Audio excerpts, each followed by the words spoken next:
Hello again. We're going to continue Chapter 10, Section 2, where we stopped with the last video, and that deals with areas of critical biodiversity. And if you're following along with your textbook, we're somewhere in the vicinity of page 266 so that you have an idea of where we are. Okay, let's just take a little bit of a look at this. You might have suspected that the tropical rainforest, since we keep referring to it, happen to be one of those spaces, parts of the world where understanding the biodiversity is absolutely key. And of course, that comes from the fact that there are so many species in the rainforest, and while that sounds like that's a good thing, that doesn't mean that those species are there to stay. So we need to consider the biodiversity of the rainforest. We need to look to see what we can do to protect it as well. Another area, again, something to which we referred earlier this year, are the coral reefs. Coastal systems, of course, the land near the ocean, very, very fragile areas. Coral reefs don't take a lot of space. You know, when you look at all of the water, the marine environments, they don't take up a large part of that, and yet there are many species found there. So we want to be sure we pay attention to studying the biodiversity of those areas so that we can understand all the life forms that are there and how to protect them. And then islands. Surprisingly, you might wonder why that would be critical. Well, studying the biodiversity of an island really helps us understand, not just to protect, but to understand life. Because what we're doing then is we see how life develops, we see how, we can sort of trace out the existence of patterns of life on an island, and by doing that, that allows us to understand how that colonization might have taken place in other spaces of the world. And if we understand that, then perhaps we can do some things to protect those other areas of the world. So it's not so much that we're worried about protecting the species, but is understanding that space. The hot spots of the world are the ones that we worry about in terms of really truly understanding what is it, where is it that we must protect living things? Where are there threatened species? Where are there endangered species? There is a map in your textbook on page 268, a map of the world, and they have picked out a couple species. We'll look at that together in class just to make sure you have some understanding of that. This is that map. The picture in the book is a little bit better because it also shows you some of the species, shows you some pictures of some of the species that are involved. Okay, and when you are looking at that map, you can tell that the green spots are the ones that you want to pay attention to. So when you're looking here, and we're looking on the west coast of the United States, for example, down here into Central America, South America, of course this is in South America also, this time on the east coast. But you can see that certain parts of the world are places that we're looking at a lot of endangered species, or at least some endangered species, and we want to see what we can do to protect those areas. Well, let's talk about this whole process of saving species. So if we're trying to protect them, then what do we do to have that happen? One of the methods used is something called captive breeding programs.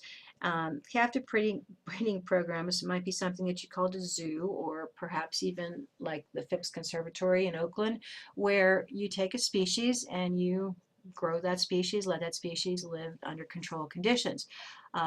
Now, that's not to say that all zoos or gardens are captive breeding programs, but some of them have captive breeding programs as part of that. Zoos and aquariums and gardens are actually ways to save species all by themselves, and they might have a captive breeding program within their setup. However, there are some parts of the world that have wildlife experts who are just essentially gathering populations of endangered or threatened species and capturing them, breeding them, and taking them, protecting them as much as they can, and then eventually letting them loose again. Another thing to save species is to save their genetic material. And if we see that a species is not so much maybe threatened, but on the endangered list, we might want to save its genetic material. So for future reference, if we can find something to do with that genetic material, to use it in a way that would be helpful to us, then we will. Or if, if we need to just understand the species better, or interactions rather among species, then that genetic material may help us with that process as well. I already mentioned these, and as I said, that's because captive breeding programs sometimes are part of them, but by themselves are also ways to save species.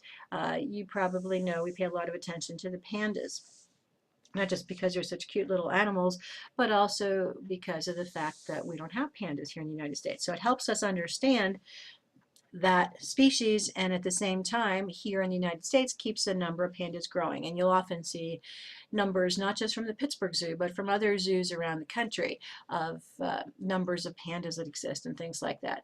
The scientists who study not just biodiversity but study organisms in general, living organisms in general, tend to like to watch the numbers and make sure that the numbers stay the same or are increasing when possible. Okay. It is believed that no matter what we do, we need to do some more study. Okay. If you save a few organisms from any species, that's wonderful, but it doesn't necessarily save the species. If you have species that are captive, they may not be able to reproduce in the conditions that you've given them, or they may not be able to survive if you put them out in the wild. Plus, if they're smaller populations, they're more vulnerable to things like diseases or predators. So nonetheless, whatever happens with saving species, one of the things that we know is we have to continue to study what we can do to preserve these. So where is biodiversity going in the future? Okay, and what's going to happen, excuse me, what's going to be happening from now on in? Well, one of the things, of course, that we look to do is to preserve the habitats and ecosystems of different species. We use strategies that are conserving, whether they're conserving wood and therefore conserving forest use. We've talked before about the slash and burn technique, where particularly in Latin and South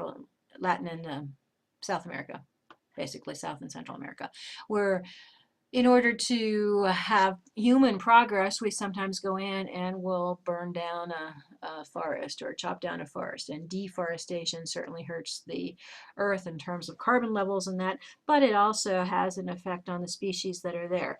So we have to look at ways to preserve those habitats, those ecosystems. We have to look at ways to conserve what we use so that we don't need to destroy them.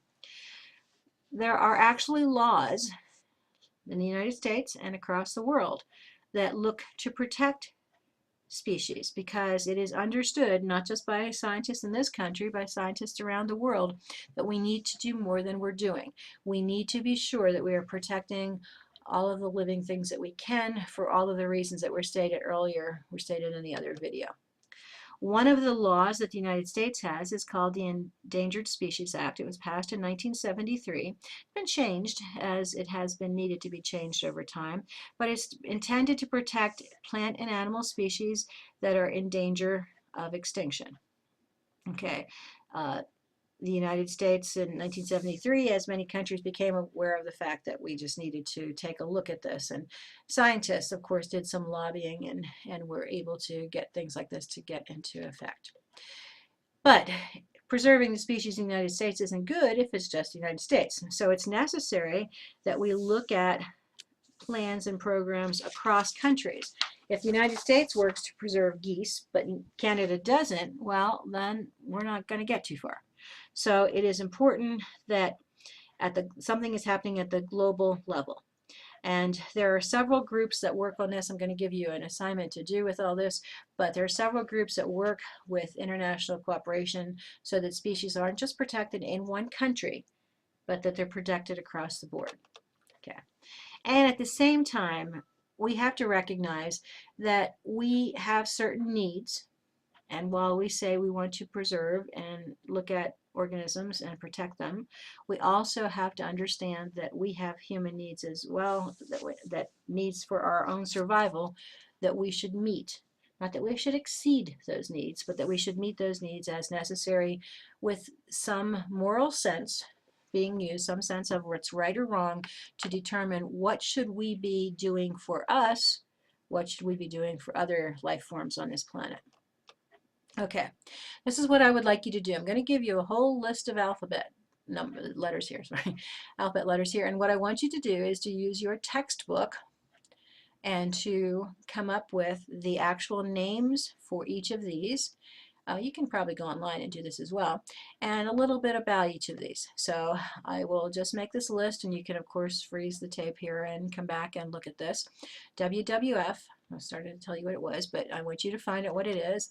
IUCN, CITES, I think I just say that CITES, USFWS, SSP, FWS. Okay, so you want to make that list, and then your task is to come up with what do those initials actually stand for and what do those organizations actually do. Okay, we're not done, there's some more. Okay, I also want you to make this vocabulary list, please, and you are to come up with definitions either from this set of notes or else from your textbook, or you can certainly go online, find out what each of these phrases or words refer to, and come up with a meaning that we will discuss in class. So you didn't just have to take notes, you actually have to do a little bit more work for this lesson. Biodiversity, gene, keystone species, ecotourism, endangered species. Now, you hopefully listened to me and heard some of these words, threatened species. These were here. Again, if you need to freeze the tape, you can do that. Let me just go on with the rest of the list. Exotic species, poaching, endemic species, germplasm, Endangered Species Act, Habitat Conservation Plan, Biodiversity Treaty. Oops, that's what I thought. Okay, so that's the last one. Okay, so you have a list of vocabulary, you have a list of letters there, and the last part, the last couple minutes of what you need to do is to come up with what each of those refer to. And then, of course, we will be working with that in class tomorrow. Thank you once again for your attention, and I'll see you tomorrow. Have a good evening.